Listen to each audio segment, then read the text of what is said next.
Hi, everybody. So, for reasons that'll be made apparent as you're listening to the show, we decided to do the kind of plugs and such at the beginning instead of the end. I'm here with my friend Brian Altano. Hi, how are you? I am chipper. It's been a good thing. It's a good episode coming up. We know because through the magic of nonlinear editing, it's already been recorded. But wanted to let Brian take a second and let us know, outside of this here, visit to Pockets Full of Soup, where you can find his stuff. Brian, what do you do?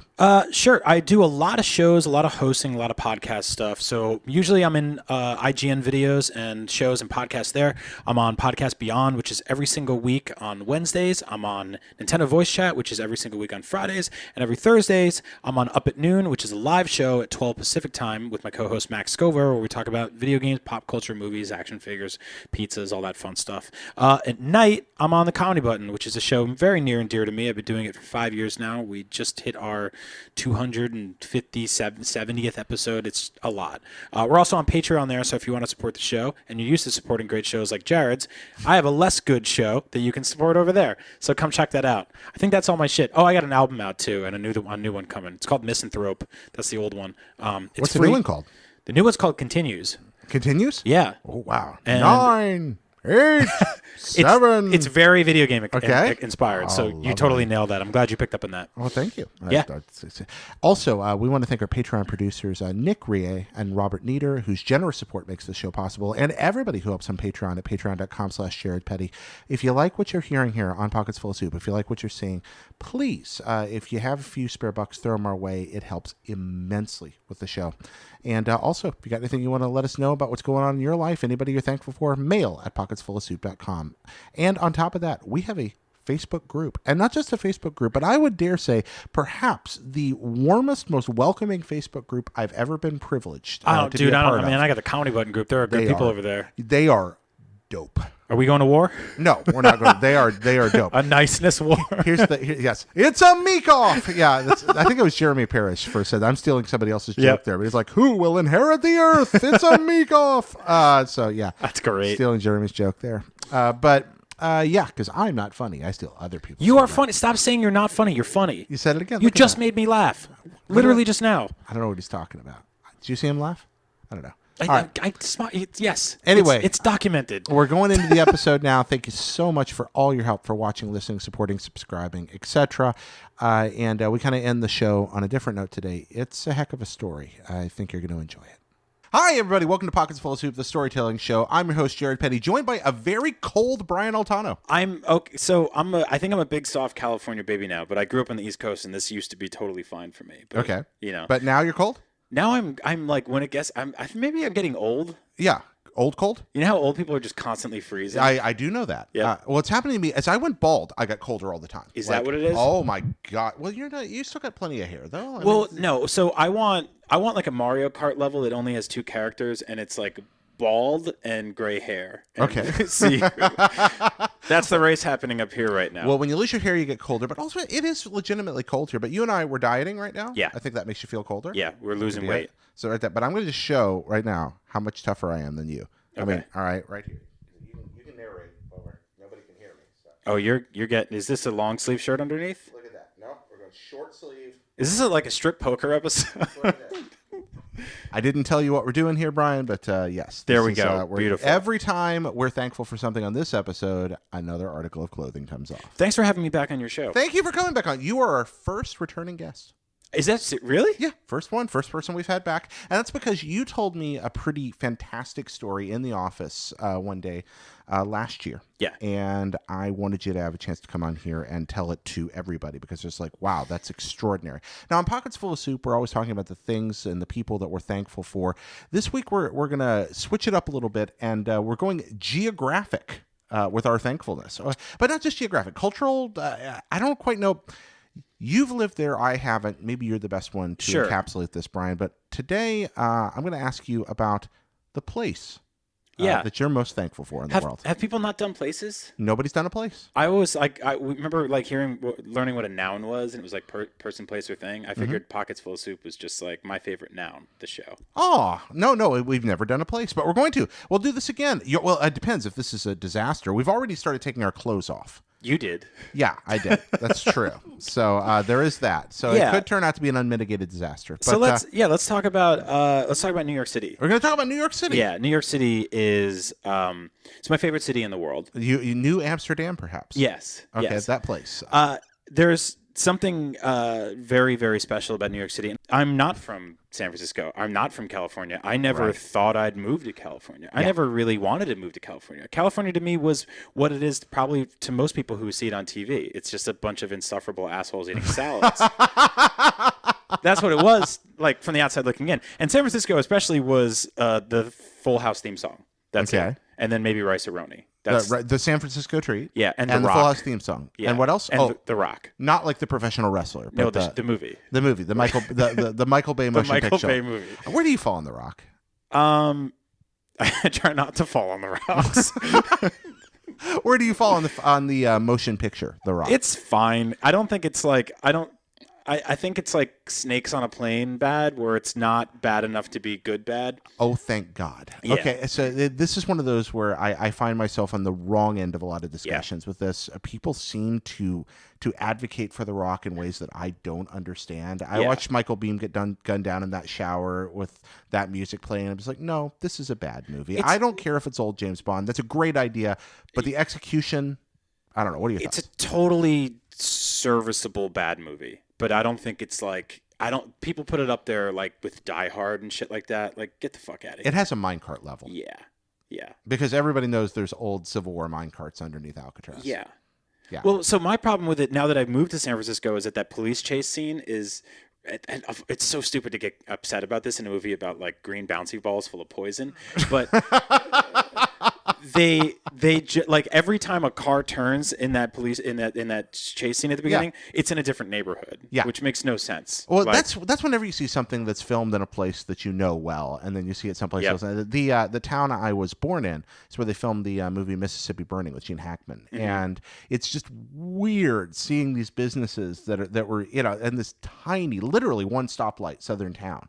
Transformed into 1960s segregation era America. One stoplight, yeah. Was that a problem when they brought that in? What, the movie? No, when they introduced the first stoplight. I don't know. I was too young to remember. Okay, but because I imagine people being like, "What the fuck do we need a stoplight?" They actually comment like there's this. It is this dinky little town in Alabama, but there's this huge, impressive courthouse in the middle of like the 12 buildings that make up the square. Yep. And then there's this massive courthouse. In the movie, like Gene Hackman gets out of the car and he's like, a big courthouse. Like, I assume it's improv. Like, it just looks, it's very strange. It's weird. Those small towns are always just like, all right, we have a stoplight, a 7-Eleven, and the law. That's right. You got to have the law. Got to have the law. Yeah, absolutely. Well, you wouldn't have it in the heat of the night otherwise. Yeah. Well, that was New Orleans. That wasn't a small town. That's true. Small town police, man. I used to do 911 center repair. And going to small town police stations is just as like it is one of the most colorful, wonderful slices of Americana you can imagine. I think Resident Evil 2 got it right. I really Raccoon do. City. I really do. Leon Kennedy. The layout is terrible, and none of it makes sense. But they're in charge of everything. Oh, it's the old penny arcade thing. I found the rooster key. Well, great. When I find the chicken door, I'll let you know. Stuff like that. I love that. But back to San Francisco, and not just The Rock. San Francisco, is it doing a bad New York City impression?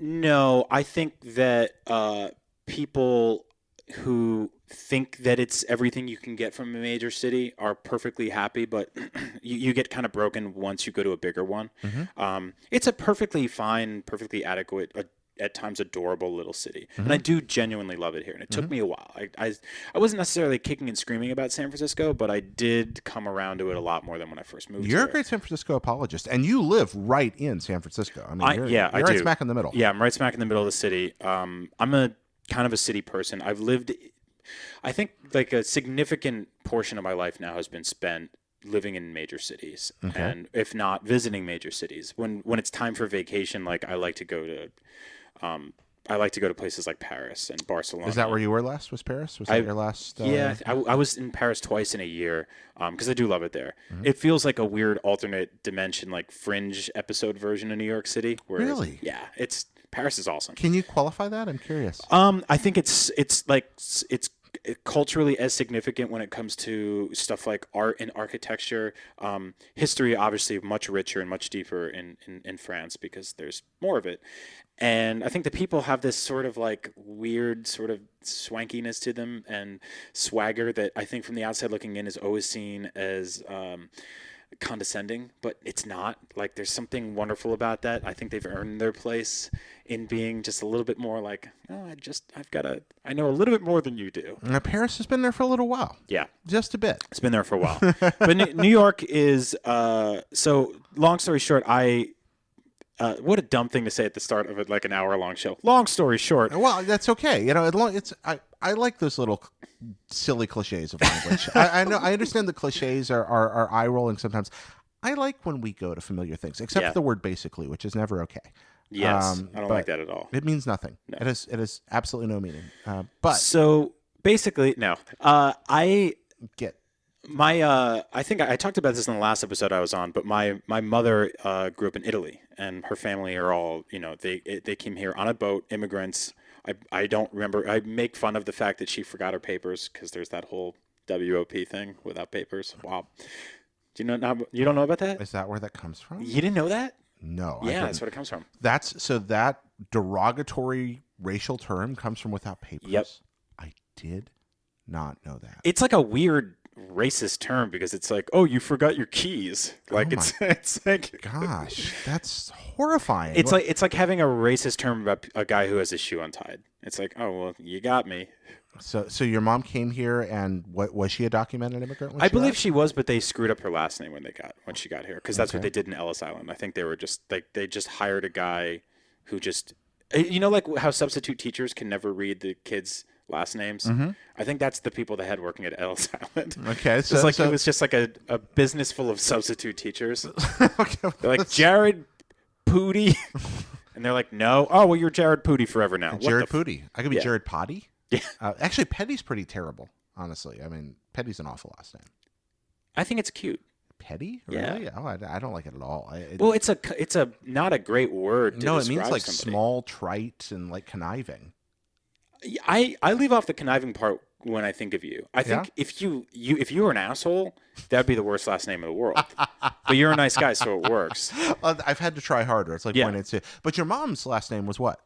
It was Cirillo, which had an O at the end, and they turned it to Cirilli, which had an I, with the rolling R's and all that. So they screwed that up. But I think her parents saw something on black and white TV back in the day about how the streets were paved with gold and America is amazing and blah blah blah blah. Were they mice in Russia in the early 20th century? Whatever like weird old cartoon you can equate to this, I think Fievel goes to west. Well, Fievel eventually went west. Well, he went west twice. Yes. First he went west from Russia, and then he went west again. Well, because if the first movie was called Fievel Goes West and he went to New York from Europe, people would have been like, "What the fuck is this?" They'd have been a little confused by that. That's not the West. Going back to Michael Bay movies, it's like when they get on that train to England in Pearl Harbor. Yeah. Remember that? That's an extraordinary moment in filmmaking. It's very odd. I've never ridden the train to England. I guess if you're in France, you can do that. Yeah, well, you can take the train anywhere in Europe. Yeah. It's kind of amazing because you have people living in America who don't leave their own town, and you have people living in Europe who are like, "Bye, I'm going for groceries," and they're like, "You know what I'm going to do? I hate my dad right now. I'm going to go to Amsterdam for the afternoon.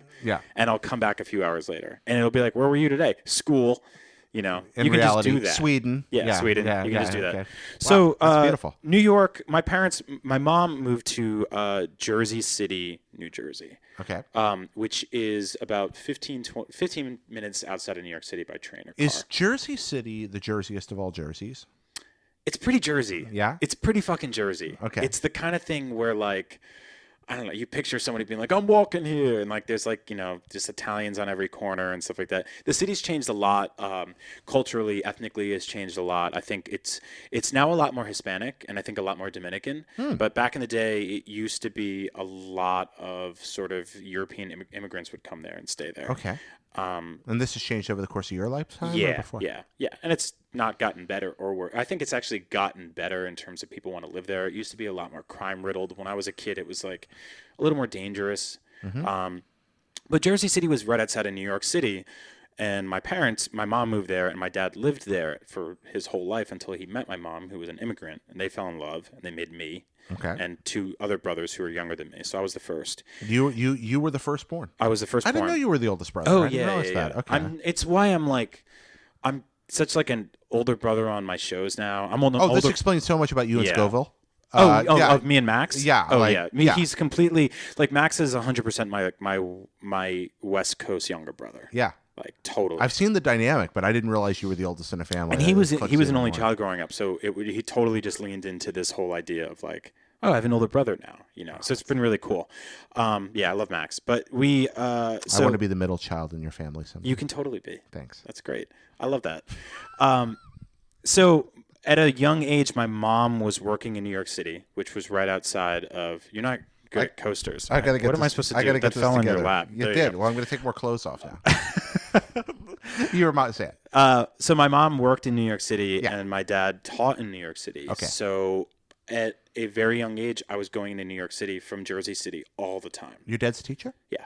What's he teach? Literature, English, language, stuff like that. All those things they tell you not to go to school for? Yeah. Yeah. Yeah, he's made it work. But that are really like wonderful and make your life richer. And, Yeah, he and, teaches you a know. lot of like he teaches English to a lot of foreign students, which is Okay. amazing because English is kind of a pain in the ass like of a language. immigrant children or families of immigrants. Or? Immigrant level college kids. Oh, So, wow, yeah. okay. So That people who makes come sense. to America like in their late So he's a teens. college teacher. Oh, okay. He's a wow, college professor. rad. All Yeah. right.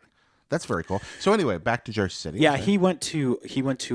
he graduated from Columbia University, and he was always in and out of New York City. I think back in the day, people growing up in Jersey City, because I believe something with the liquor laws that used to drive in New York and get fucking tanked and then drive back, which is back in the day, people would just drive drunk all the time. And I think a million people a year would die, and they were just like, I wonder what's causing this.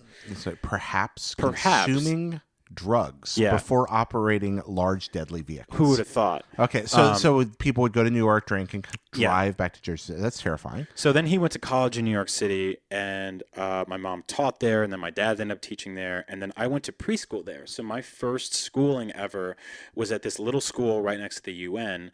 Apparently, I went with like Brian Gumbel's kid and Okay. a bunch of other weird people that grew up to be something. But So you would like ride into town with your dad and mom every day? Did you guys train in or drive? I in? would take the train in. Seldomly we would drive. I think we had like a pretty junky car. What's it like riding the train into New York as a kid? It's awesome. Yeah? It's really hard to explain because I mean Jersey City was a little city, and you would look at buildings and they would be like 2 or 3 stories, 4 stories, and then as a kid you would just roam into this giant sprawling metropolis Yeah. that was impossibly bigger than you. And I don't think I know for sure that it's what's inspired me to always want to do more and do bigger and Really? The scope of the building? yeah, absolutely. Oh, can you follow that up a little bit? I'd love to hear about that. So my theory is that when you grow up only seeing things that are a certain height, you start to think that the ceiling is only so low as what it is, right? Like you start to think that when all the buildings are 1 story and there's a 3-story building, you're like, that guy's a millionaire. But when all the buildings are tall enough to touch airplanes and reach the clouds, you start to think that there are way, way bigger things in the world than something that you could ever build or ever imagine. And it instills a level of humility in you that I believe helps tremendously when it comes to creativity. And it's why I think a lot of artists sort of migrate towards major cities. I think it's why a lot of musicians do that, because there's something impossibly grand about that scope that's inspiring. My father, I have a very vivid memory of this. I grew up for a time in Washington, D.C., and we visited National Cathedral for the first time, which is actually, in terms of cathedrals, fairly small, but still a grandiose and beautiful old building. And I remember as a child I was standing in this vast sanctuary with these spiraling ceilings and the great rose window and the light pouring in, truly just a magnificent craftsmanship and architecture. And my dad said, "What do you think about this place?" And in my small, and I think in a way, small-minded little kind of conservative small church kid way, I said, how many people would this building have fed? Yeah. And then my dad said something I did not expect him to say. He looked at me and said, Jared, he said, I understand where you're coming from. I was probably like 6, 7. He said, but my dad was a minister, and he said, do you realize that this building will lead more people to God than I ever will in my life? Right. He said, this place inspires. And see, that's it, because I think that even if you're listening and you live in a small town, or you grew up in a small, whatever it is, you have a church. And I'm not a religious person, but I understand the power of one of those buildings, because the power of that building is God. And to someone, it's the most inspiring, beautiful thing they've ever seen. And in New York, every building is a church in a way, right? I mean, you look up and you just see something it's impossibly grand. And it's inspiring. And I think there's something about that. I've always gravitated towards it. And, going into New York City, going to preschool in New York City, like having them be like, oh, it's recess. We're going to go outside and play kickball, or whatever you do when you're like 5, 4. Yeah. And then looking up and seeing like these gigantic buildings, and then, the ball would hit you in the side of the head. When you were a kid, what was your favorite building in New York? I want to say the Chrysler Building or the Empire State Building, obviously. The Twin Towers were probably the most amazing thing I'd ever seen up close. Yeah. Being like, it's one thing to see pictures of those places is one thing. To even see them from 20 blocks away is one thing, but to stand at the foot of them and look up until your head hurts, just tilt your head back until your head can't go back anymore, and you still haven't seen all of it. Yeah, you can't see the top. It's still a thing I do. I was in New York 2 weeks ago, and I looked up and I was like, oh shit, I'm at the foot of the Empire State Building. Yeah. And I looked up and I took a picture of it. And there's a billion other people taking pictures of it, and I lived in New York for years, and it shouldn't be surprising to me anymore, but it's still special. So yeah, I would say probably the Twin Towers are one of those things that it didn't make any sense to me. I was like, why would you make two of the exact same building next to each other? One of them has like a spike, and one doesn't. One of them doesn't, and then there was a park in between them, and then I was like, people try to like tightrope walk across them, and That's really. What about, you mentioned all the people standing at the foot of it. So we've talked about architecture. What about the people and the number of people in every place at every time? How did that affect the way you think about the city? It's a really good question. You start to think about people as landscape, as an ever-changing landscape, in the same way that like leaves on a tree will change. You will look at a forest and go by one year and it'll be packed, and another year it won't be. You start to understand people as part of your periphery that just is constantly ebbing and flowing. And you would think that you would never gain any connection to any of them, but I think that in that chaos, when you do find friendship, or you do find love, or you do find companionship with the guy at the corner store, or your barber, or little things like that, things that do become like frequencies that you can actually tune into with regularity, they're all the more special, because for all the reason. It's like playing an NPC, like playing video games, where you're just like, all the NPCs are nothing to me. You play GTA, you just mow them down. They mean nothing to you, right? But when you start to see patterns, and you start to see the same people over and over, and you start to say hello, you give them a little nod or something like that, there's something special about that, because you were able to find patterns within chaos.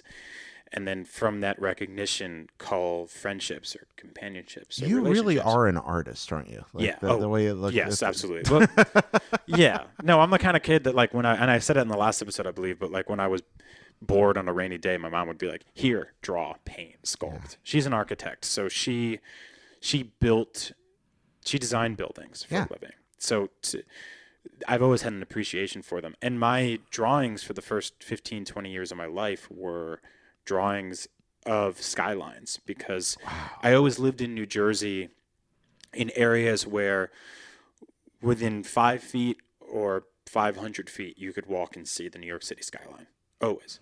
So that shape, that like jagged cluster of squares and triangles in synchronicity, creating a place where millions of people lived that was just a shape from a distance became one of the most like appreciable and recognizable things for me. So New York really was something that was always on the horizon of your Always. life, even when you Yeah. weren't in it. There it Yeah. was, omnipresent and great and marvelous. Yeah, and even in San Francisco, since I still have family there, and because my wife still has family there, and I still have friends there, and I just love being there so much, I feel like I've still had one foot there the entire time I've been here, which is weird because I don't know if that means I'm teabagging Middle America, but I'm not trying to. I don't mean to. No, I've spent plenty of time in Middle America. I've lived in the Midwest and I've lived in the Southeast, and they have tremendous appeal, and both have distinct and lovable and flavorful inferiority complexes, which is part of what makes them great.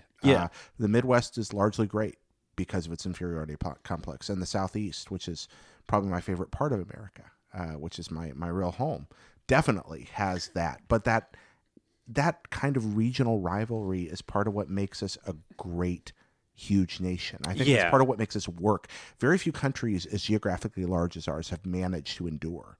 But the fact that we can all kind of double down on where we're from or where we are at a time and find that kind of emotional connection and pick favorites, whether it be a place as a nation of immigrants that we move to later in life or as a place that we grew up in, we find these affiliations. It could be two diametrically opposed streets in your town that are at war with each other. Like you don't have to have like a lot of people thought that this election came down to, coastal elites versus people in flyover states. I think that's a horribly reductive way of looking at it. I mean, I think that's just people need to communicate better in general across everything. And it's hard to do that when you don't, there were towns a town over that you're like, fuck those guys. When I moved to California and I found out about Sonoma and Napa as two places. I mean, as a guy from the East Coast, like, hey, I want to drink some wine this weekend in the sun. Okay, I'll go to either one. I don't give a shit. And you'd get there and they'd be like, they stepped on their grape strains. No, they didn't. It's the same to me. Have I told you about my Sonoma Napa like mental fanfic that Angie and I have been working on? No. Oh no, we want to make a soap opera about the quarterback of the Napa Valley High School football team. Yep. His name's Rich Tannins. And Rich Tannins, and we want Rich Tannins and his high school football team, and their arch rival Sonoma. We want to make a radio drama out of this someday, but never been done. I love it. Is he going to fall in love with the lady and the other? Oh yeah, absolutely. He has to Totally. But the idea that those two places are at war is the idea of a wine country war. Yeah, it's first off, it's like the best like Disney live action movie ever, like Apple Dumpling like that Gang type Dr. thing. Seuss butter battle bullshit. It's like, the fuck are you fighting over? No, it's like I'm back to New York. Back to New York. Let's run with. But New York does this too, with like Brooklyn, Manhattan, the Bronx. Everyone's just like, oh, we don't go there. Like if you got invited, I was dating a girl in Brooklyn who I broke up with her because it was too far. It's like I can't. She was gorgeous, and it was just awesome. She was an amazing woman. The trains run to Brooklyn. Yeah, but it's hard, because it's there. I live in San Francisco now. There are neighborhoods that people don't go to because they're like, nah, I'm not going to go there. That's not my neighborhood. Microclimates, the microclimate. Good Lord, that whole thing. Yeah, San Francisco might as well be a series of like 40 like feuding fiefdoms, like in medieval France. Yep. I mean, it's that bad. But in New York, you mentioned Brooklyn. I mean, so Brooklyn didn't even want to be part of New York, right? They were forced into it. Yeah, they were an independent city. Yeah, and now they're more New York. They're so New York they'll never be able to go back. So tell us about how about this for people that aren't familiar with New York? Because I love New York. I haven't spent much time there. Yeah. Tell everybody about the main sections in New York very quickly. Summarize what makes each what it is. So you've got Queens, you've got the Bronx, you've got Manhattan, you've got Brooklyn, and you've got Staten Island. Okay. Staten Island is the one I've spent the least amount of my time in, which is odd because I'm a huge Wu-Tang fan. But Manhattan is where I spent most of my days because it's just the epicenter of the city. And you can find stuff everywhere else. It gets a little more quiet and a little more suburban the more you get out of there.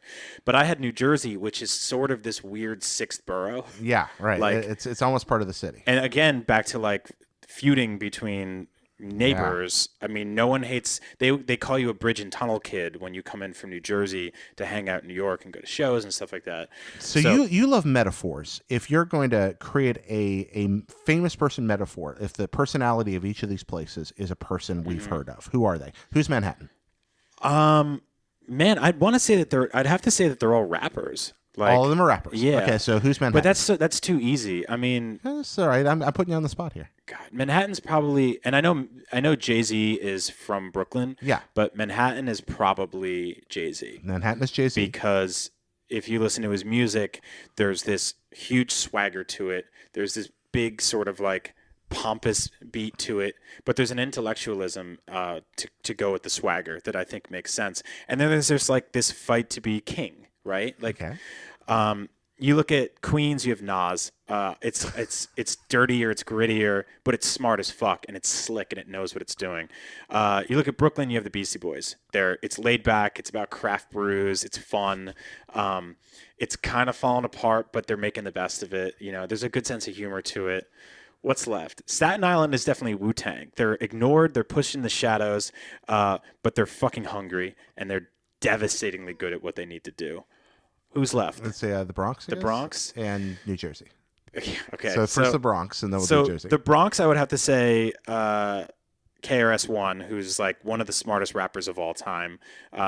It's kind of old and wise, and you have this guy who thinks that he knows everything about the universe. Maybe doesn't, but he's resourceful enough to make it work. This is a guy that was plugging his boombox into the streetlights in the 80s and 70s to put on rap concerts in the park before rap had a word that described what it was. Wow. And I grew up around that, right? I grew up around like listening to hip hop records. I think that Public Enemy's, I believe It Takes a Nation, was the first CD I ever bought. Mm-hmm. That and Belle Biv DeVoe's Poison, which is a much, much worse album that a lot of people still love. That girl is poison. You've heard that song. I have. It's not a good song. No, it's not. Yeah. So being a Jersey kid, I grew up on the outside looking into New York City and appreciating the shit out of this, and then finding any excuse I possibly could to go in. I would go in for concerts all the time. I would go into art museums with my mom. My mom took me to art museums every time there was a rainy day. She'd be like, let's go to New York. Let's go to the Guggenheim. Let's go to the Met. Let's go to the MoMA. Okay. So I grew up not only staring at impossibly tall buildings, but staring at impossibly tall paintings, and just being. Wow. My mom said that, like, on my feistiest days, the days where I wouldn't shut up or stop crying or complaining, which I've never technically stopped doing, she would take me to the MoMA or the Met, and I would stand there and I would look at paintings, and it would calm me, and I would just look up and be like, "Oh my God."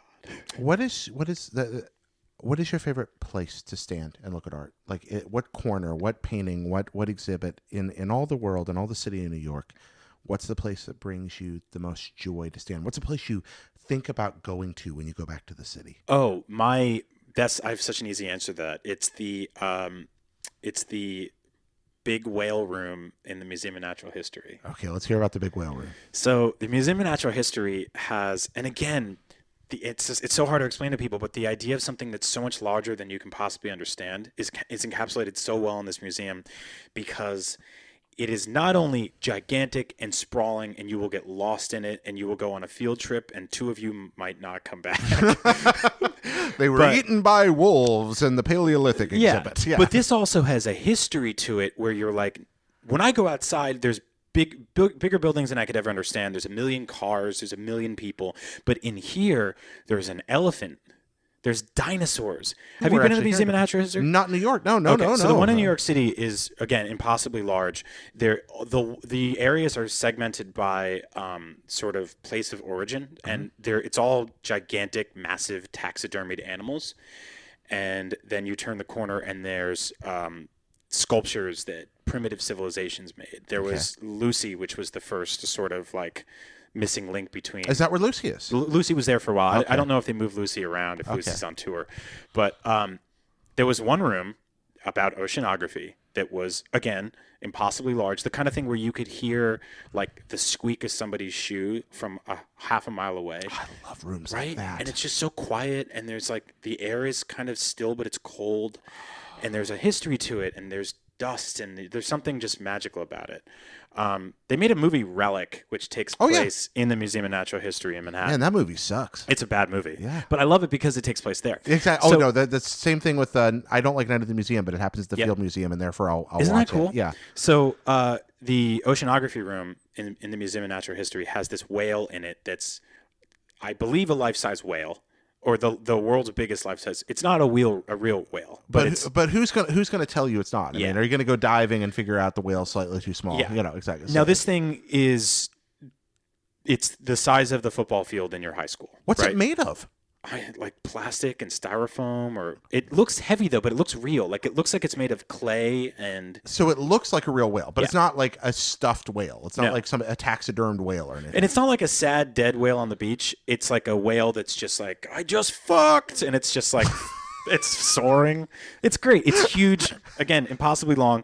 And this room is amazing because you walk around it, and it's all different moments in our world, based on real animals. Real animals are in there, and there's in one corner there's a walrus covered in blood that he just destroyed like a seal, and you're like, oh fuck, they put that there. That's awful. There's like these two like Eskimos that are like hunting like a penguin or something. I don't know. I think you got your poles mixed up there. Yeah. Probably. I'm bad at history. I'm really bad at history for somebody that loves Inuits are polar bears, but and then penguins are South Pole. So they're fighting something. But my favorite part of this room, and this terrifies me to this day, in the very back corner of it, there's this like, I don't know if this is real or this is like something they made up in literature that they put in this thing, but there's this really, all of these things are well lit. All these little, they're sort of window boxes, right? Mm-hmm. It's like little dioramas made by incredibly talented artists and weird taxidermists who just grab the bear and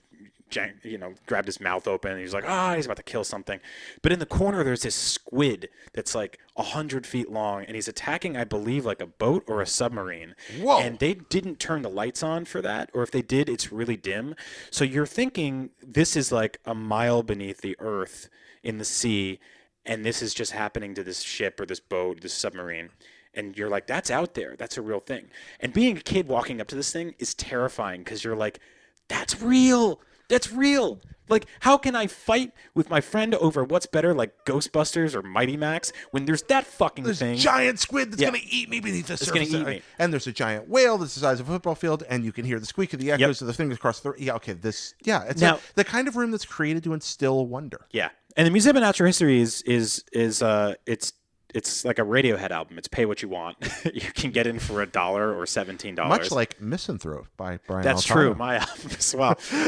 There's no giant whales in that album, but there should be. And I took Max Scoville there last year. I took my wife there the year before. They redid the whale room recently. So both of your true loves. Have been my two loves. Okay. And they made it much brighter in there and much more warm, but the huge whale is still there. The big squid is still there. All of the things are still there. It's just a little brighter. There's a couple of like iPads there. Are you sad that it's a little brighter?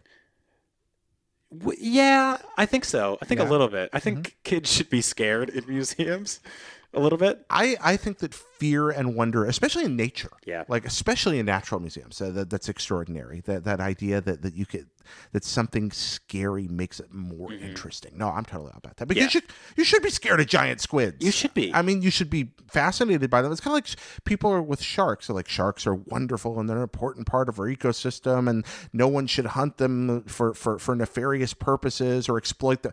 All absolutely true. But you should totally also be scared of them because they're giant eating machines. I think, and I don't want to veer too political, but I think that even no matter who you voted for, who you believe in politically, what you thought of our last president, what you think of our next president, I think the major fundamental difference between the two of them is that I think Obama is the kind of person that would start a sentence with, I wonder. And I think those words, like wonder, the idea of wonder is one of the most important things in the world. Instead of being like, I know. No, you don't. No one does. Wonder is amazing. And to be a child in a museum, to be a child in a major city looking up and having wonder, instead of being like, I figured it all out, that is the inspiration for some of the greatest invention in the world, some of the greatest thoughts in the world, some of the most positive and optimistic ideas in the world. Wonder tends to inspire new things. Yes. Yeah. That's I want to kiss you right now for talking about wonder. I know. I just want to. I'm taking my clothes off. I want to kiss. I'm telling you, this is you are kind of dressed like my favorite whale. Oh, there we go. That's not whales, really. What is that? I just called it like Eskimos, Inuits. So what the fuck do I know? That's a whole other can of worms. Also, they totally weren't fighting a penguin. That would have been horrible. No, that's really bad. They don't do that. Chicken of the sea. Let's cut over. Oh, That's why I love these conversations with you, because they just I go like everywhere. the randomness. I hope I'm, anytime I'm hosting this, I like to have some idea where we're going, but I found more and more that it's just so wonderful. People always have things inside them that you don't know are there. I didn't know this about you. I knew you loved wonder. I knew you were an artist, but I didn't know that you looked at the landscape of New York City as a sense of inspirational scale. And I didn't know that you had a giant whale room that taught you a lesson about the power of wonder. No, and totally. That's what makes so sometimes, like I said, I wonder, man. That's a great place to go. But so after a few years of like going to school in New York City as a kid, and then going there with my parents do what a lot of city people did, and they up and moved to the suburbs. And then we moved to a small town in northern New Jersey. Again, just far enough from the city that you could see it, just far enough from the city that you could get a train to it. And we went there enough. But the idea of it's when I first started to say I'm bored, because it got quiet. And when I walked outside, I couldn't walk anywhere except for like to a highway. Okay. And I loved the idea, even in Jersey City, where my grandparents still live to this day, you can just walk outside of their apartment and you're in a city. And you're walking around. On the corner of their street was a pizza place with a Donkey Kong arcade cabinet where I played my first video game. And next to that, I don't know why, was a taxidermy shop. And next to that was a laundromat. So sometimes with my dad, we would go drop off our clothes to get cleaned. And while we were waiting, we would get a slice of pizza, play Donkey Kong, and then walk next door and look at terrifying animal heads. Did they have a zookeeper machine in the taxidermy shop? No, they did not. Oh, okay. That would have been great, though. Yeah, they had like thematically. I don't think they wanted kids in there. Games. I think they wanted to scare people. Yeah, well, taxidermy accomplishes that. I think it's weird that how much of this is centered around taxidermy, but there's a major difference between seeing taxidermy in a museum and seeing it in a guy's store. Oh no, when it's sitting there staring you in the face. Yeah. I mean, it's an incredible art, but it frightens. There's a wonderful running gag in The Lost Boys. I just love where the grandpa keeps bringing taxidermy animals. Yeah. And then leaving them in people's rooms. Isn't that weird? It's fantastic. It's so weird. So you moved away, and you decided. But to go back, it sounds like, when you became a grown up. So what happened was I was always great. I was good at school, but I didn't try. Okay. Like, I was a smart, slick kid that knew his shit, but it's like I figured out very early on that it was like, a lot of this is bullshit. Okay. And it kind of fucked me up because I got bad grades until I was in the middle of high school. I got pulled out of a French class. I was failing by my guidance counselor. And he was like, "What are you doing in that class?" And I was like, "I'm basically failing this class." And he's like, "What if we put you in a bunch of art classes?" I was like, "Sure." I always grew up with art. I love art. My mom's an artist. Let's do it. So they put me in a bunch of art classes, which got me back on the school bus going to field trips back to New York City, back to the Guggenheim, back to the Met and the MoMA. I developed this massive appreciation for creativity once again. Yeah. I was making music at the time, like kind of toiling away at like beats on like this. I had this shitty little thing called the SP202. It was like this little box that you could sort of like hammer out drum patterns on and stuff like that. Really, was it like a drum machine, like a sequencer? Yeah, but terrible. Okay. Like just the worst. I'm just imagining you with like a tiny Yamaha guitar, like one of the little programmable ones. I never got a guitar. I did have a guitar or a guitar. A guitar. All right. And then I had turntables and I used to DJ on. And between like music and DJing and hip hop and concerts and art museums and creativity and passion and pizza, I was constantly gravitating back towards New York City. I would go there on the weekends with my friends. I would go there to buy weed with my friends. Did you DJ clubs in New York? Like, eventually, I ended up DJing a few and realized it wasn't really my thing. Okay. In the same way, like stand-up comedy is not really my thing. But I love comedy. Yeah, you promised me almost 3 years ago you were going to do a stand-up act. You know what happened? I did a bunch of like IGN live stuff, and I was like, I don't really know if I want to get up and just like recite a bunch of shit that I. Like this is so much. I love this so much more. Yeah. This is jazz, and I love this so much more. You like noodling around. Yeah, you and me both brought instruments today, and they're gonna play together. Did you do improv? It's basically. I mean, that's basically what the comedy. That's kind of what comedy button is. I wondered if you ever did like onstage improv theater. You might be a good fit for I it. mean, yeah, probably. I would probably be awesome at it. Like, honestly, it sucks that we live in a day and age now where you can't be like, I would be good at that without people being like, you're cocky. No, I think that's very you. Sorry, I didn't mean to. So you were going into the city for all these things, and you eventually ended up going to school there? And then it came time for college, and I was like, I want to go for art. And for art, I had a couple of choices. I had RISD, which is Rhode Island School of Design, which is in Providence, Rhode Island, which is a cute but false approximation of what an actual city is. Yeah, the only thing I know about Providence is that it's mentioned in The Departed briefly. Rhode Island in general, yeah. Rhode Island has the same like day-night cycle as Castlevania too, where no, really, what a horrible night to have occurred, dude. Seriously, there's a reason Eternal Darkness takes place there.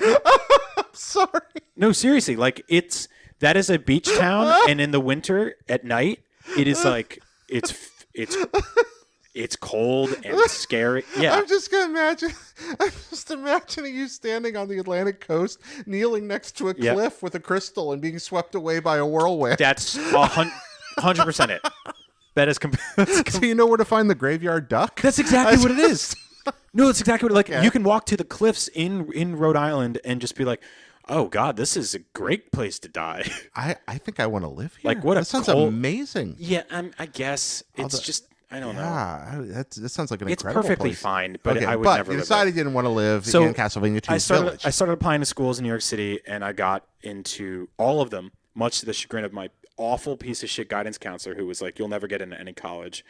Oh, it's not good to have an educator rooting against you. That's a sad no, life. not at all. Yeah, that's not your job, guidance. Like counselor. a lot of people have vengeance against their parents when they grow up and become successful. Yeah. I have this tiny part of me every time something amazing happens. It's like, yeah, fuck you to that guy. Do you ever send him Christmas cards? No, I think he's dead. Oh well, okay. I think I won. No, I didn't kill him. He was killed by time. Like. As all things are. Yeah, as all things. Much like Golem's riddle with Bilbo in The Hobbit. You're losing me. Yeah, it's one of the riddles in the riddle battle. Isn't it Gollum? What, Gollum? Yeah. You say it different every time. Gollum. I don't know. Now I'm uncertain. I think it's Gollum. You're like a fake Lord of the Rings fan. No, I'm a real Lord of the Rings fan. I think, you know what? We're going to sit down. We're going to talk about the Epic of Hurin. Okay, because I'm not at all, so you don't have to make up words to impress All right, so there we are. No, but all that said, I don't know how to say Gollum's name right. So eventually I got into School of Visual Arts, which is on 23rd and 3rd in the middle of Manhattan, just the fucking center. You can walk to the Flatiron. I had to walk past the Flatiron building on my way to work every single day, which if you played Spider-Man 2 or GTA, you know exactly what that is. It's the big, long triangle, tall triangle thing. About what year is this? This was 1999. Okay. So I spent my high school years going into Manhattan all the time. And then I spent college in New York City. So I moved there. I moved into a tiny, tiny, tiny one-bedroom apartment. Like your bathroom tiny. Okay. Like picture the smallest room in the world. It was that room. Okay. Like when all these stories came out in the last few years about micro apartments that are like 100 square feet, and the guy's like, I make it work, and like his table turns into his oven or whatever. Yeah, you were living in those. I was living in that. You were living in IKEA like demo area, but with no money because I was a broke college kid, and I was inhaling paint fumes because I went for fine art. So I was constantly painting in your tiny room. In my tiny room. Oh, and lovely. The thing about fine art is that your classes are 6 to 9 hours long. Huge, long studio classes. It's basically boot camp to weed people out. Right, like a lot like Gross Anatomy in med school or Bloodborne. Okay. And you think in metaphors. We've talked about this before. You think in metaphors in a way that very few people I've ever met do. I think it helps people understand things. Yeah, you're almost shamanistic. Like there's my wife hates it because I'll start a sentence where I'm like, it's kind of like, and she's like, I know what it's like. Stop. You would, if had you grown up in a religious tradition, I'm convinced you would have been like one of the great preachers of your generation.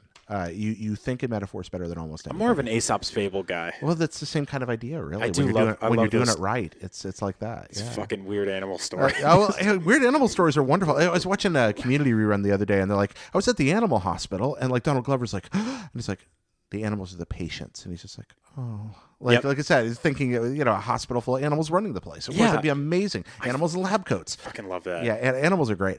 But back to inhaling paint fumes, which is probably what led us here. So now, definitely. So now I'm in New York City and I'm broke and I'm walking around and I'm in love. I fucking love it. I love every second of it. I love that weird thing. And you can if you've never lived in or been to a major city and you played a GTA game, that thing that happens when you get caught by the cops and they start you at a random police station and the camera pans around and you're like, I'm here. Yeah. That recentering of your universe happened to me all the time in the first year, where I would just wander. I would just get up and like, what do you want to do today? I will just walk.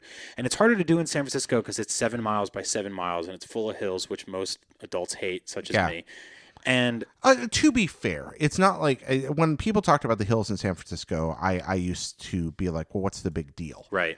But no, they're not hills. They're like Lovecraftian angles that architecture shouldn't be able to exist at. You can't build a sidewalk like this, but they found a way here. You shouldn't. There's no reason to build a sidewalk at that angle. I remember when I first moved here, someone told me about walking backwards on your heels or walking upwards backwards or something. They're like, oh, if you ever get stuck on one of those hills, you gotta. And I'm like, that means you made it too fucking big of a hill. Yeah, it's unreal. Like if you have to change walking. Yeah, you fucked up on your hill. I've never seen a place in the world, even Japan, where they tend to build in the valleys and there's these really sheer cliffs. They're smart enough not to build on the really sheer cliffs. Of course. San Francisco is just like, no, we're just going to build a magical vertical Jetson city. On top of fault lines. And it's incredible. It really is in a way kind of the Jetsons town. But you're in New York and you're wandering everywhere. You're seeing everything. Yeah. It was just the act of discovery. Do you remember a great discovery? Oh, God, it'll never go away. It happens to this day when I go there. Like, I'm never bored of that city because just as you think you figured it all out, you'll go back to where you started and all the stores will have changed, or a bunch of shops will have changed, or the storefronts will have changed, or there's constantly cranes in construction. There's a building that's gigantic that you've never seen before will just pop up one day. They're constantly building. They're constantly evolving.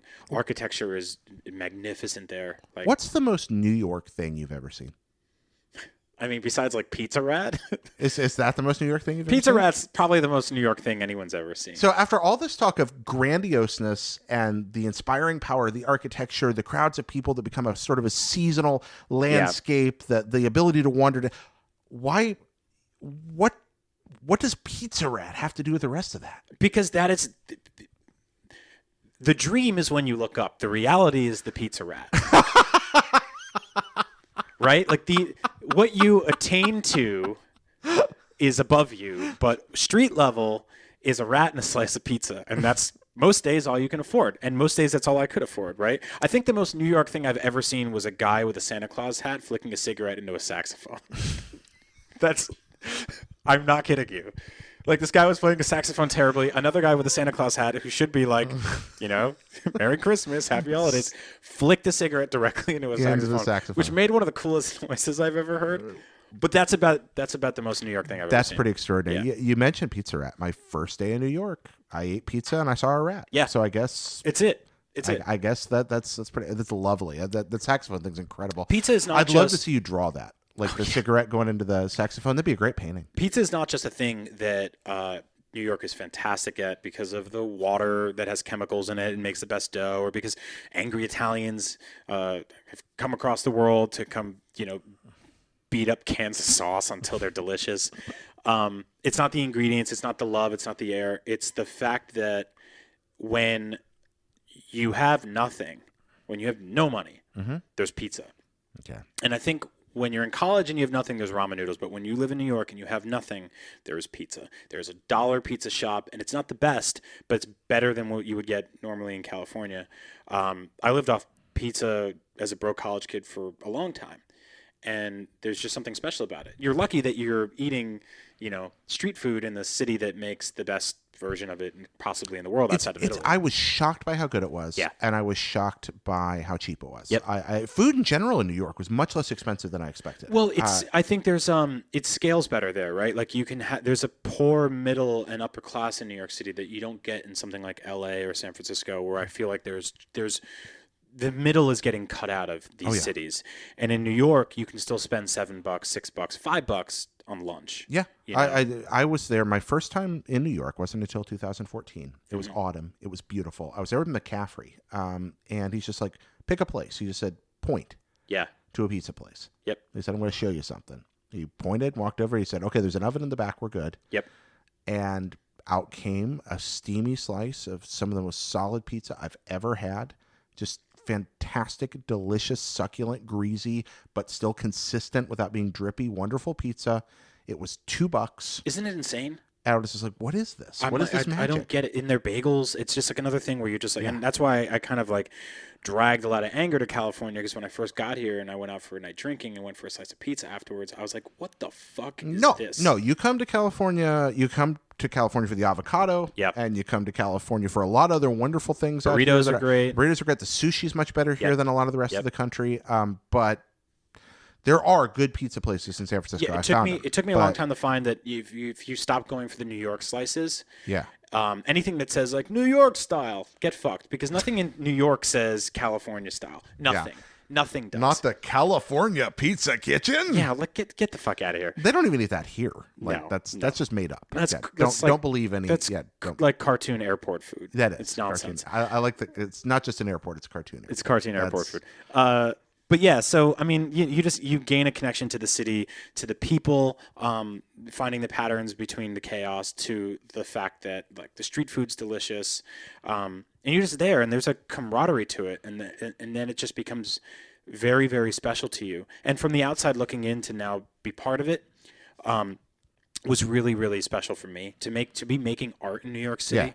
Must have been extraordinary. It was incredible, because I was too broke to buy canvases, but I painted on a lot of found objects, which means people would throw out a door or a grate or like a thing, a piece of wood, and I would go home and I would paint on it, and I would drag those things to class. Yeah. So under each arm on windy, cold days with a snow hat on, and I had like a scruffier beard and a hoodie, a big Carhartt jacket, I would have 2 arms full of paintings, fake street found canvases, carrying a door to school that had a painting on it, and I would put it up in front of the whole room, and it would get criticized, and some people would love it, some people would hate it. You would just put yourself out there. Wow. And that was the cool thing, was about like living in a city, making art, was being able to take my part of it that was inspired by my surroundings, and to put it now in front of other people who are also inspired by their surroundings. You're back to I wonder.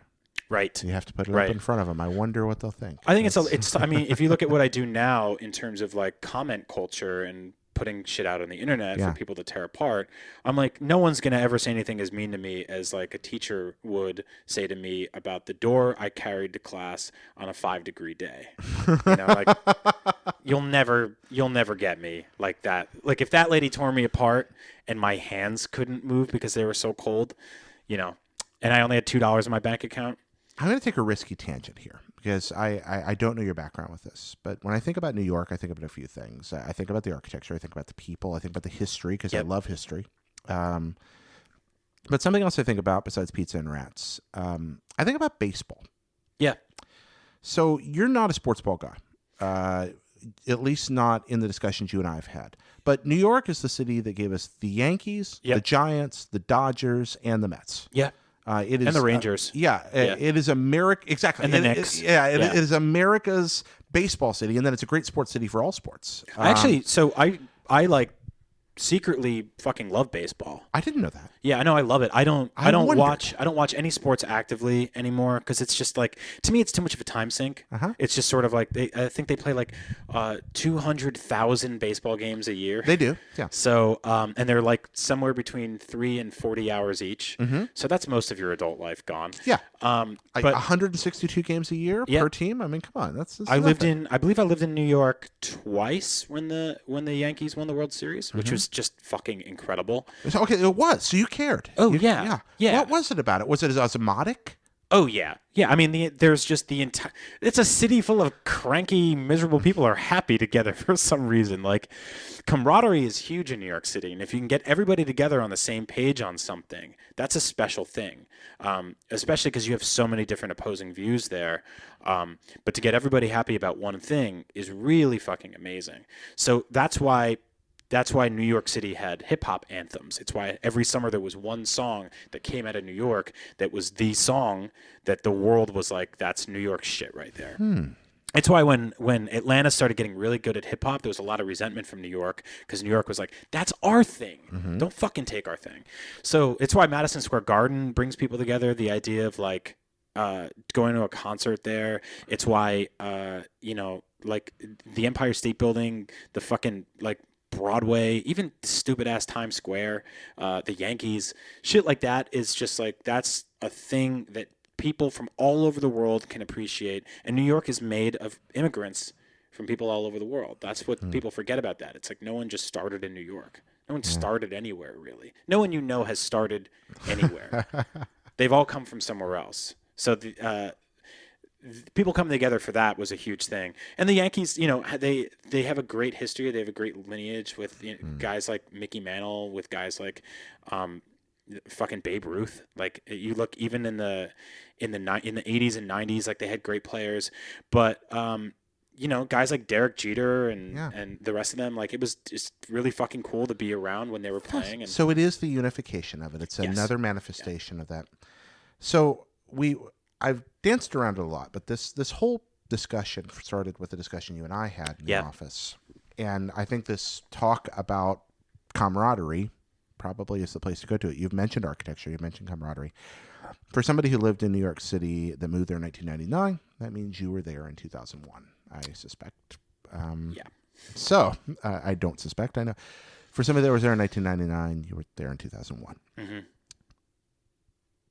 You were living in Manhattan. I was living in New York City, in Manhattan, on 9/11. Yeah.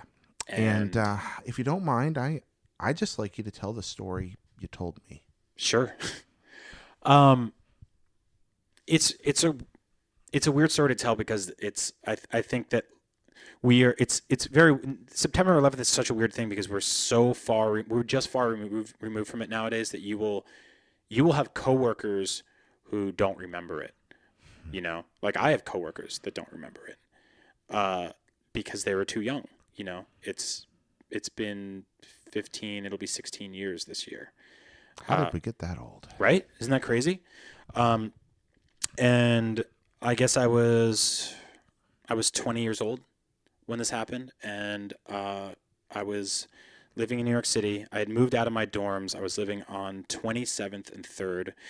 And on 27th and 3rd, I had a small 1.5 bedroom apartment with a roommate, and I could go up to my roof, and I could see the Twin Towers from my roof. Was getting on the roof like a common thing?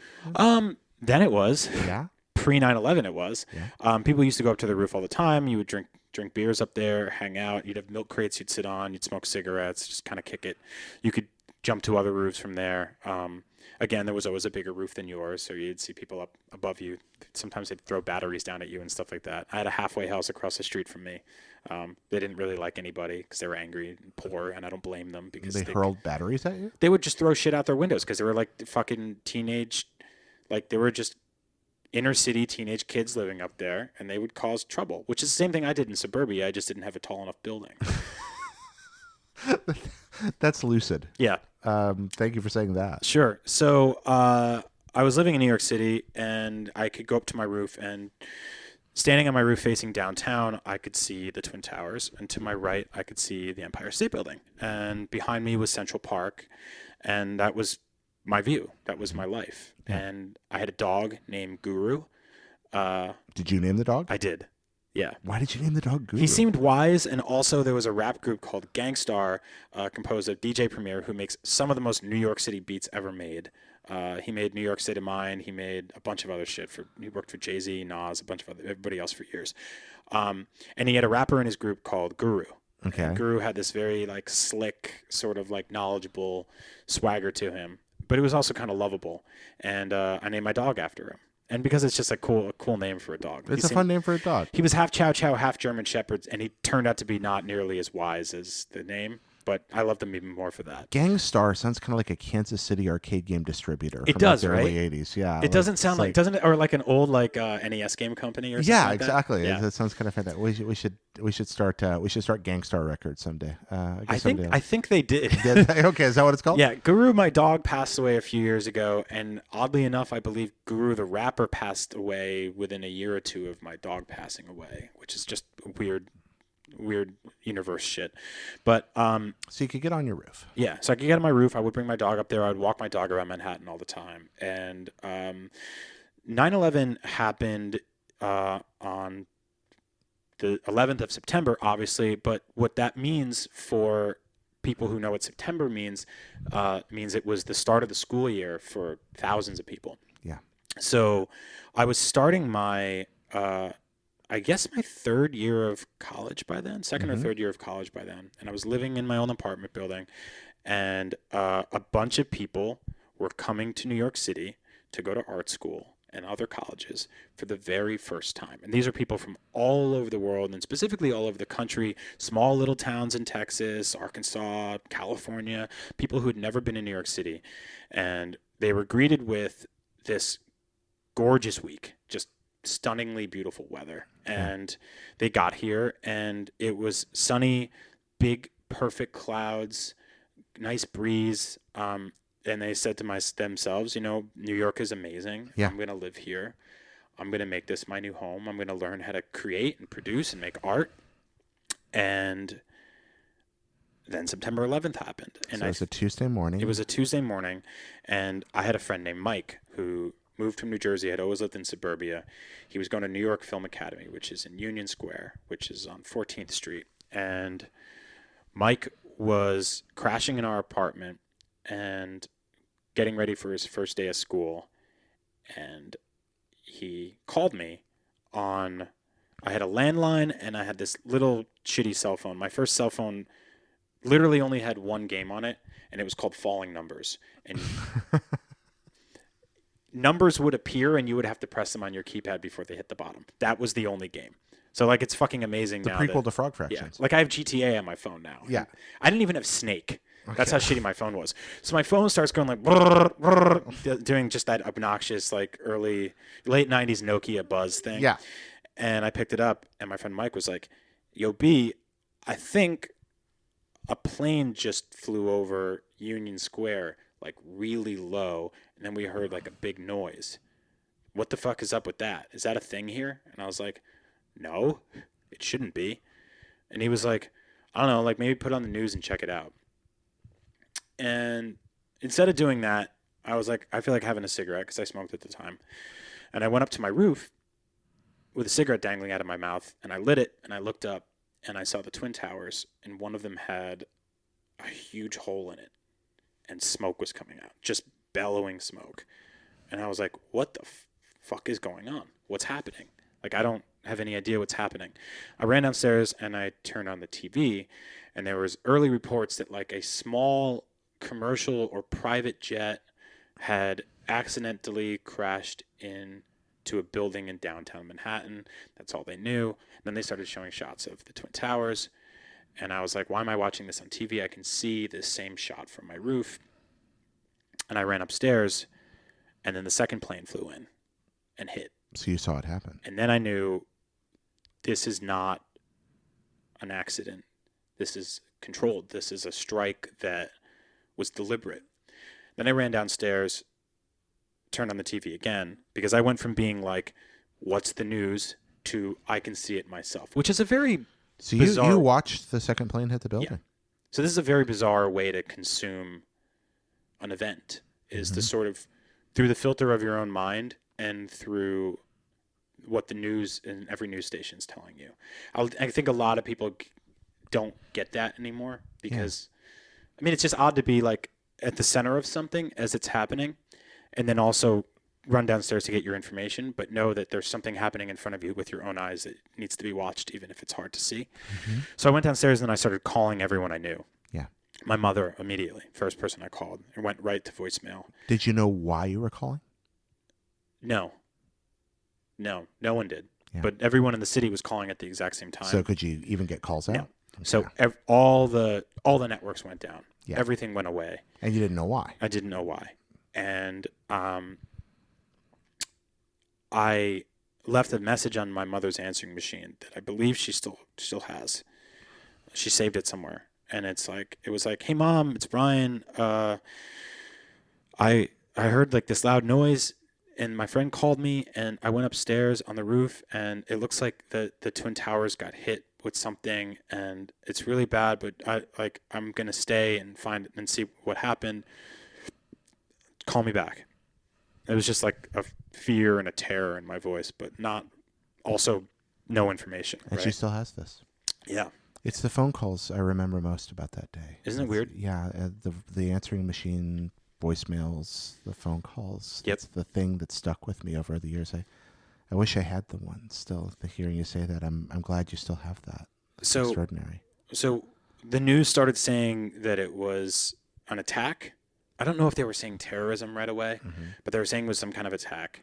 Yeah. And again, I went back upstairs, went back downstairs, back upstairs, back downstairs. It was 4 floors of running frantically and getting a little bit of news. And right, because because it's not like you had a smartphone to check the internet. No, you nothing you couldn't like that. just stand up there. I had and a do phone that. with numbers right. on Those it. didn't exist. Yeah.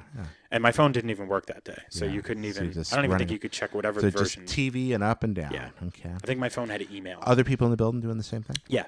So everyone now was on their roof, all around you, crying, and now all of a sudden people were like, "This is a devastating thing." And I don't think we knew at first because it seemed like it was okay, and then you started realizing, "Oh yeah, that's right. It's 9:30 in the morning on a Tuesday. Those buildings are full of people. Yeah. Like they're full of people working, and they can't get out. And if there are people in the middle of those buildings, they're probably dead. And if there's people underneath where they got hit, they got hit sort of diagonally, right? And then my friend Mike came back because school was canceled, class was canceled, and he was freaking out. And he was like, I don't want to be in the city. I don't want to be here. I want to leave. I want to get the fuck out of here. I want to go back to New Jersey. I'm going to go to a sporting goods store. I'm going to get a raft. I'm going to blow up a raft, and I'm going to go across the Hudson River, and I'm going to go back to New Jersey and get the fuck out of here. And we're like, Mike, calm down. Just sit down. Grab a beer from the fridge. Just relax. I immediately started drinking. I reached in my fridge. I pulled a 40 ounce out, which is what you drink in New York City. And also I was broke. And I started drinking a 40 ounce, and I was talking to my friend, and I was calming him down. Trying to keep him from hopping in a raft. Were the bridges closed? Were the tunnels closed? They were just being paranoid and not letting anybody in or out, basically. Well, with what was going on. What about, every time a plane flew over, what happened? Like, So I'll get to that in a second. okay. My friend Mike was freaking out, could not sit still. And I was like, I'm just going to go to the bathroom and I'm going to come right back, and then we'll talk about like the best way to get you home. I got out of the bathroom, I came back, and he was gone from the living room. Eventually I found out he had ran out of my apartment. He had ran to the GW bridge, and him and a mob of people pushed back a thin wall of cops, pushed through them, and ran across the GW bridge onto the highways in New Jersey on Route 4, where they met their parents and families who came on the other on side the highway trying to find them. Yeah. So they actually ran through a police line. They ran through a police barricade. I've never seen the image of that. Because it's not really a thing that.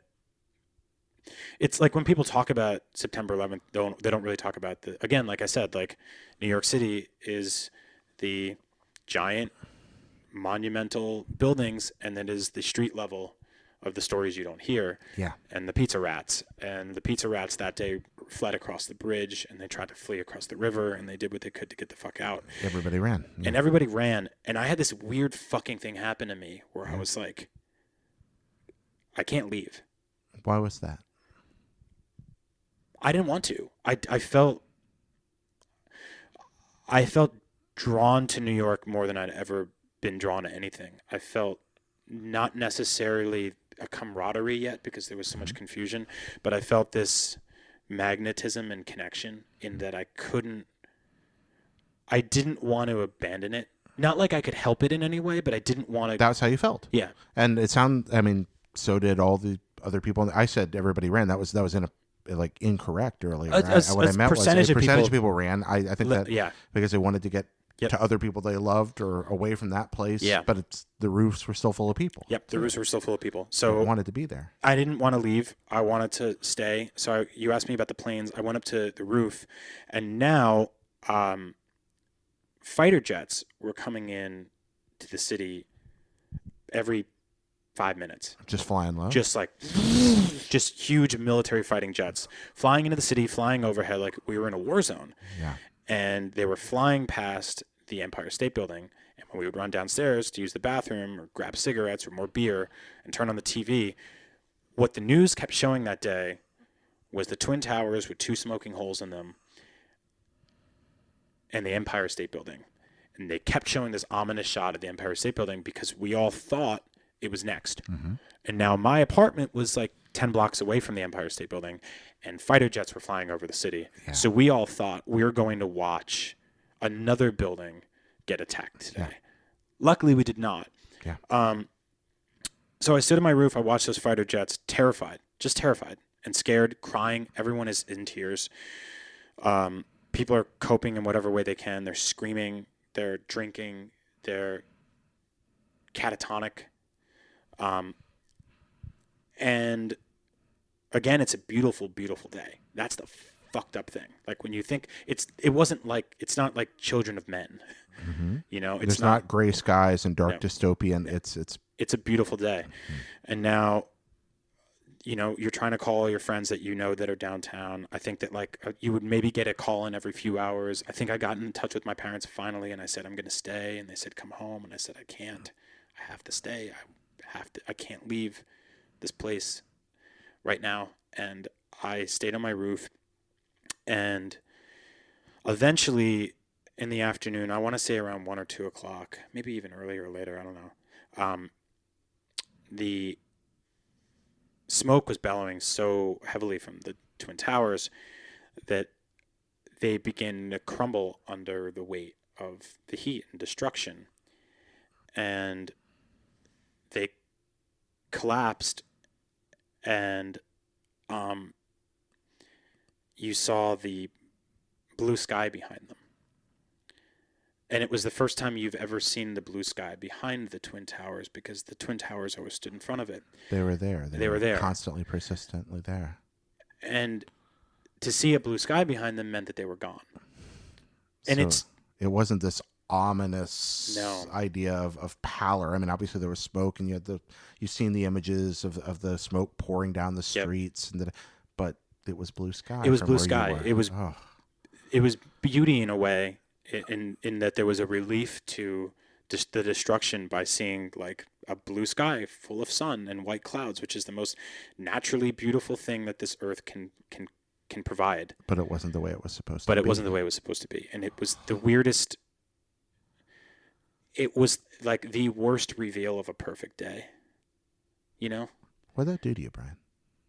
I mean, it wrecked me. It wrecked because you heard the gasps of everyone around me on the roofs, all around, people screaming, crying. That's when they knew there wasn't a chance of survival for anybody up above. We just hoped everyone got out. We read the news stories about how many people worked there on an average day, about how many buildings around it were now collapsing under the weight of heat, and the wreckage it was doing to downtown, how every cop and fireman in the city was there, how people from all over the place were coming in to help. It destroyed me. Like, it completely destroyed me, because I didn't understand why that would happen, why anyone would do that, what New York did to deserve it. Like, New York wasn't Washington. And then you started reading about the Pentagon and the plane that fell in, I believe it was in Pennsylvania. And you realize this was a very, very sinister, very calculated attack on America. But I didn't understand why New York, outside of it being the financial epicenter. I didn't understand why it was the Twin Towers. I didn't understand why they knocked those buildings down specifically. I think it's because there were more people in them than there was in the Empire State Building, and that blowing up the statue on Ellis Island would have been,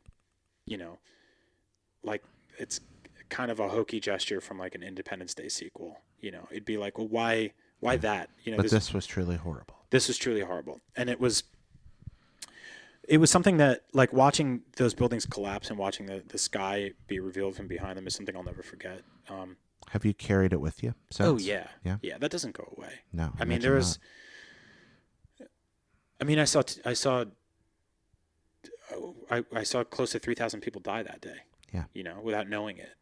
But New York is not defined by 9/11, and it's not. It will never be defined by tragedy. To me, New York is defined by the way it came together right afterwards, and that was a very strange, very cold, very very scared city afterwards. And so Can you quick explain that, timeline. please? Yeah. 24 hours after, people, local shopkeepers tried going back to work. The stores started opening up a little bit. No one was allowed anywhere near downtown.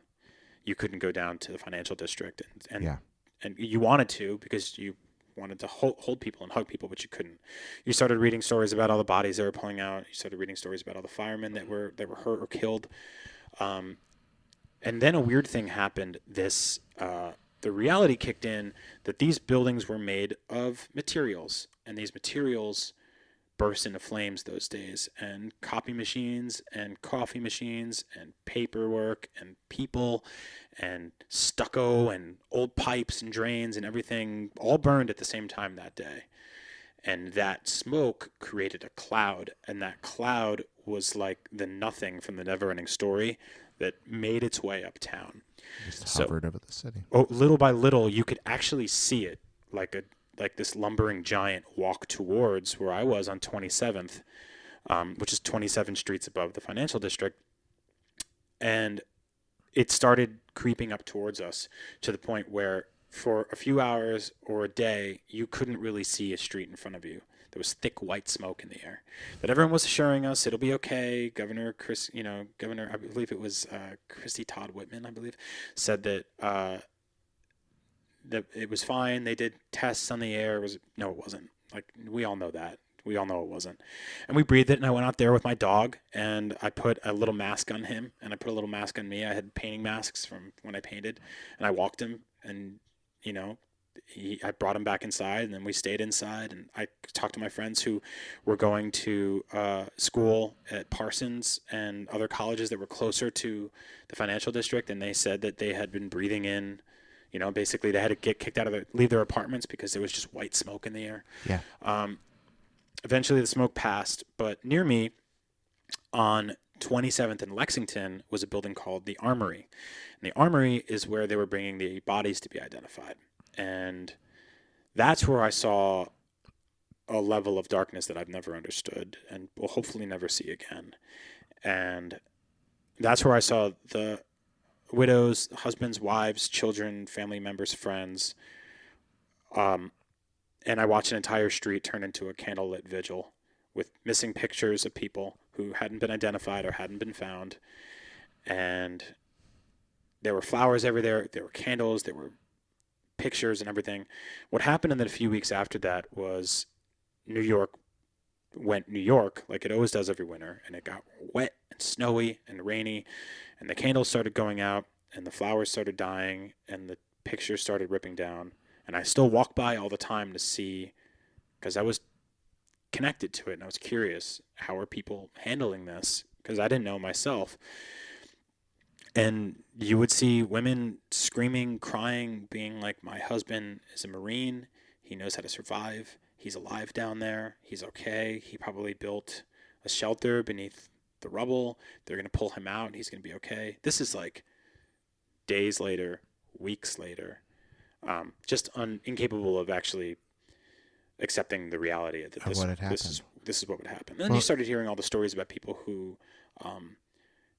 played hooky that day and didn't come to work, about like the German shepherds that were there, about a lot of just insane human stories that came out of it. Mm-hmm. There's, I believe, in Fahrenheit 9/11, Michael Moore tells the story of like the guy that had like a bad burrito the night before and got diarrhea and missed work that day. Mm. I had my aunt, her company was in that building on a lower floor, and a bunch of them were able to evacuate safely. You just heard all these different sides of it. And then we started hearing about Al-Qaeda. We started hearing about terrorism. Now we are veering into the winter. I believe George W. Bush is about to be sworn in office. Oh, he's already president. He's already president. That's right. I'm sorry. Yeah, because he was there for the reading the book to the kids during that day. Mm-hmm.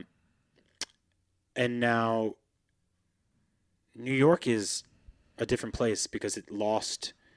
You couldn't go to a pizza place in New York City for like 30 years without seeing a picture, this faded purple picture of a New York City skyline that had the Twin Towers on it. You couldn't watch a movie about New York City without seeing the Twin Towers. If they're in the beginning of fucking Ninja Turtles, everything. Oh yeah, you were standing every day in your childhood looking across looking across that water, and there they were at that iconic skyline that is now, changed forever. You told me something once.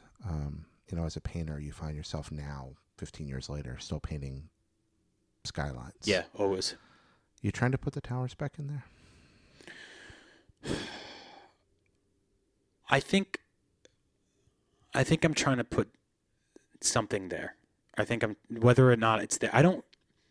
When I draw skylines, they're more abstract, which is odd because to me, they are abstract shapes, and they're really nothing when you look at them from a distance. It's just a series of rectangles and triangles and squares.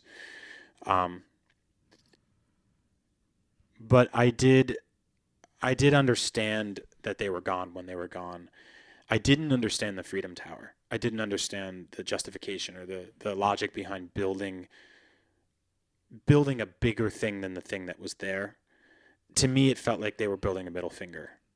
And like going, so I didn't go to Ground Zero for 2 years after 9/11. I walked close one night, and I don't think I was trying to. I think I was just like out bar hopping with my friends. We went and got some dinner. I turned the corner and I saw it was barricaded, and you could still see some fences and some rubble. And I said, "Oh man, I didn't realize we were so close." But I went 2 years later, and there were fences wrapped all around it. There were hot dog vendors standing in front of it. There were people selling bootleg FDNY hats that they got from China. There were people from all over the world coming to buy souvenirs, to buy like tchotchkes, to buy little, plastic statuettes of eagles and American flags and the Twin Towers, taxi cabs, like weird little cop action figures, anything they could to sort of support in their own weird way, which I found there was a thin line between like showing support and just people who were basically profiteering off of tragedy. What'd that do to you? It grossed me out. I mean, I remember looking over and seeing a bunch of this. There was this like mother with her 3 kids, and her kids were climbing the fence that were looking into the where the rubble was, where there was now a gaping hole where beautiful monuments used to stand. And the kids were climbing the fence and they were laughing. And part of me got angry and wanted to go over and tell her, like, get your kids off that fence. Like, this is a fucking grave. And the other part of me was like, they're kids. Like, I would have done the same at the Holocaust Museum when I was 5. I don't know. Like, why should they have the joy and wonder beaten out of them too? For them, it's a fence. Can they climb it? Maybe not. Maybe they can try. I don't want to take that from them.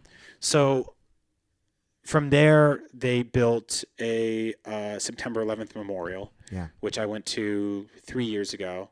Another very beautiful day, very cold. My wife and I went to get into this thing. It was basically like, it's ironically like going through airport security, in the most strange twist of fate. And there were people there taking selfies, which I found disgusting. They did something really beautiful there, though. They built these 2 holes. Have you seen it? What they've done there? They built these holes that have these fountains that they look bottomless. It looks like you're looking into the center of the earth, which is odd. But there's something calming and beautiful about it. But out of the corner of my eye, I noticed this massive building that they were building, and that was the Freedom Tower. And it felt like a very George W. Bush thing to do, to just sort of be like, they cut off my dick and I'm making a bigger dick, And they're calling it the Freedom Tower, like when they call them freedom fries and all that.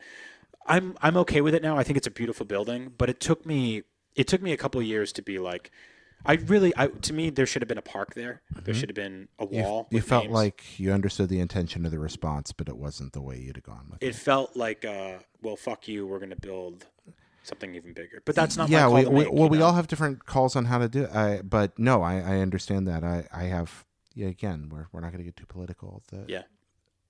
September 11th, I was not in New York.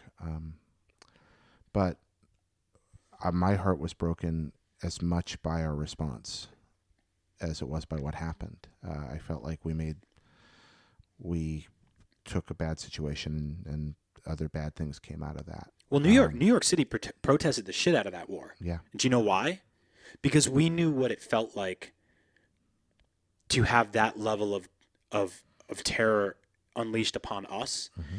And a lot of people who were far from ground zero, very far from ground zero in America, wanted that war because they weren't on the front steps of what that war could do to people. I saw firsthand what terrorism and destruction can do to a people, and I didn't want to see that happen to anyone ever again. You've literally stood in a war zone. That's just something most of us have never done. Mm-hmm. That story you told, that's what happened. And thank you for telling it. I know it's not an easy. I can't imagine. I mean, I'm saying I know. I know it's not an easy story to tell. I'll never understand exactly why and how. I do feel bad for the people like my friend Mike who left New York, not just that day, but for good. I think there's a lot of people who came to New York to learn about art and culture and people, and they left, and they thought that that's what New York is, and it's not. Mike never came back then. I mean, not to live, not to study, not for school, not for study. I don't think not for all the things that you love the city for. Right, and many people never did, and I think I go back all the time. I go back there 7 times a year because I love it there. Well, and yeah, you go back. You just got back, actually. Yeah. So it has gone on. It has grown. It has rebuilt. Not the way that you wished it would, but it has gone on being New York. Yeah. It has grown and moved through this experience without ignoring it. It sounds like it seems to be very much a part of the context of the place. So very briefly, let me ask you this: what is New York today? And who are you, Brian Altano, today, thanks to New York, both the trauma and the joy of it? What's it made you? Those are 2 questions. What's New York first? And second, what's it made you in all its pieces? That's really good. I think New York is a stronger place than it's ever been. I hope it's a more tolerant place than it's ever been. I know that there was, right after 9/11, there was an ugly side where now Muslim cab drivers were getting attacked by drunk guys who, just needed a victim. They needed a scapegoat. I think it's gotten stronger. I think when people are like, never forget, they're not really saying to never forget that we got attacked and that it could happen at any given moment. It's to never forget that a city full of randomized people and impossibly tall buildings and a populace that you feel no real connection to because it's ever changing got together the same way they did to celebrate the Yankees parade or, Jay-Z selling out the Garden. They got together because they love each other and they love the place they are.